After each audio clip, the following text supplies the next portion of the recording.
வணக்கம். மக்கள் சட்டம் நியூஸ். சேலம் மாவட்ட பளுதூக்கும் சங்கம் மற்றும் ஈசா உடற்பயிற்சி நிலையம் இணைந்து சேலம் மாவட்ட பளுதூக்கும் போட்டி 2024-25 ஆண்கள், பெண்கள், யூத், ஜூனியர், சீனியருக்கான பளுதூக்கும் போட்டி சித்தர்கோவில் அருகில் உள்ள இடங்கணசாலை நகராட்சி சமுதாய கூட வளாகத்தில் நடைபெற்றது. இப்போட்டியை சேலம் மாவட்ட பளுதூக்கும் சங்க தலைவர் மார்கோனி, சேலம் மாவட்ட பளுதூக்கும் சங்க செயலாளர் சிவராமன் ஆகியோர் தலைமை தாங்கி நடத்தினார்கள்.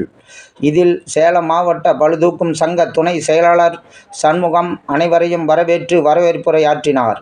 இந்நிகழ்ச்சியில் திமுக மாவட்ட இளைஞரணி அமைப்பாளரும் இடங்கணசாலை நகரமன்ற தலைவர் கமலக்கண்ணன், திமுக மேற்கு மாவட்ட நெசவாளரணி தலைவர் செந்தில்குமார், தமிழ்நாடு சட்ட உரிமை பாதுகாப்பு மக்கள் நல சங்கம் சேலம் கிழக்கு மாவட்ட செயலாளர் சவுந்தரராஜன், சேலம் மாவட்ட சத்துணவு ஊழியர் சங்க பொருளாளர் சொர்ணலதா ஆகியோர் கலந்து கொண்டு குத்துவிளக்கேற்றி வைத்து போட்டியை துவக்கி வைத்தனர்.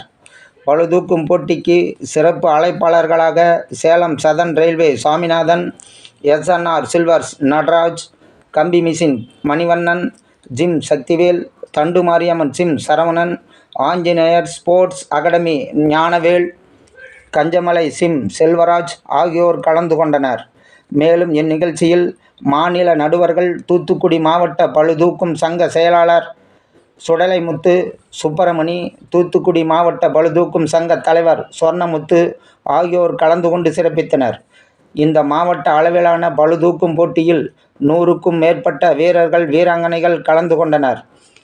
பளுதூக்கும் போட்டியில் கலந்து கொண்டு வெற்றி பெறும் வீரர், வீராங்கனைகளுக்கு கோப்பை வழங்கப்படும். இந்நிகழ்வின் இறுதியில் ஈசா உடற்பயிற்சி நிலையம் திலகம் செந்தில்குமார் அனைவருக்கும் நன்றி கூறினார். நன்றி, வணக்கம்.